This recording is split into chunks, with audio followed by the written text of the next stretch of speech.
When people think of Marvel and DC movies, they usually jump straight to billion-dollar blockbusters, colorful costumes, and world-ending villains. But hidden beneath the mainstream success lies a strange, forgotten, and often misunderstood collection of films that quietly shaped comic book cinema long before it became popular. These are the Marvel and DC movies nobody talks about.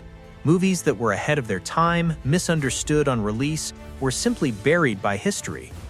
One of the strangest Marvel adaptations ever made is Man-Thing from 2005, a low-budget horror film that abandoned the superhero formula entirely. Instead of action and heroics, Man-Thing tells a dark swamp horror story inspired by Marvel's most tragic creature. The film follows a small town plagued by mysterious deaths near a swamp, where a former scientist, transformed into the monstrous Man-Thing, protects the land from those who exploit it. The creature doesn't speak, doesn't fight crime, and doesn't save the day in a traditional sense. He reacts to fear itself, burning those who feel terror. Released during a time when Marvel films weren't taken seriously, Man-Thing was dismissed as cheap and forgettable. Yet today it feels like an experimental horror film that dared to treat a comic character as folklore rather than a superhero. Even more infamous is Howard the Duck from 1986, Generation X from 1996, a made-for-TV Marvel movie that most fans don't even know exists. The film centers on a group of teenage mutants struggling to control their powers at a secret school, years before Professor X's mansion became famous. Battling self-doubt and a psychic villain who feeds on fear, Generation X focuses less on action and more on emotional isolation and teenage anxiety. Limited by budget and network television constraints, the movie still captured the core theme of the X-Men, being different in a world that doesn't understand you, long before the franchise found success in theaters. Jumping forward to modern Marvel, Werewolf by Night from 2022 is one of the most stylistically daring projects Marvel Studios has ever released. Shot in black and white and inspired by classic monster movies, the film follows a secret gathering of monster hunters competing to slay a powerful beast, only to reveal that one of them is a monster himself. Instead of flashy CGI battles, Werewolf by Night embraces atmosphere, shadows, and practical horror. It reintroduces Marvel's supernatural corner in a way that feels mature and cinematic. Yet it quietly arrived and disappeared without the attention it deserved, making it one of Marvel's most underrated modern releases.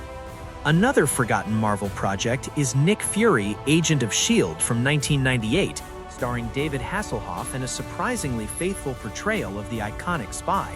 Set in a world threatened by the terrorist organization Hydra, the movie presents Nick Fury as a grizzled, morally conflicted leader, rather than a flashy action hero. Though limited by television production values, the film laid the groundwork for the version of S.H.I.E.L.D. and Fury that would later dominate the MCU.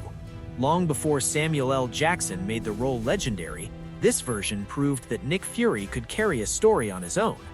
Switching to DC, Watchmen from 2009 remains one of the most controversial and misunderstood comic book films ever made. Set in an alternate version of the 1980s where superheroes exist but are deeply flawed, Watchmen explores power, morality, and the terrifying consequences of unchecked authority. Initially criticized for being too dark and complex, Watchmen has since been re-evaluated as one of the most faithful and intellectually ambitious comic adaptations ever put on screen.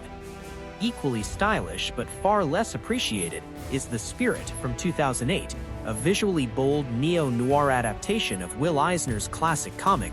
The film follows a masked vigilante navigating a hyper-stylized city filled with femme fatales, mad scientists, and exaggerated villains. Inspired heavily by graphic novel aesthetics, The Spirit leaned fully into pulp absurdity, but its exaggerated tone confused audiences, expecting realism. Today, its comic panel visuals and unapologetic weirdness feel like a precursor to more experimental comic adaptations.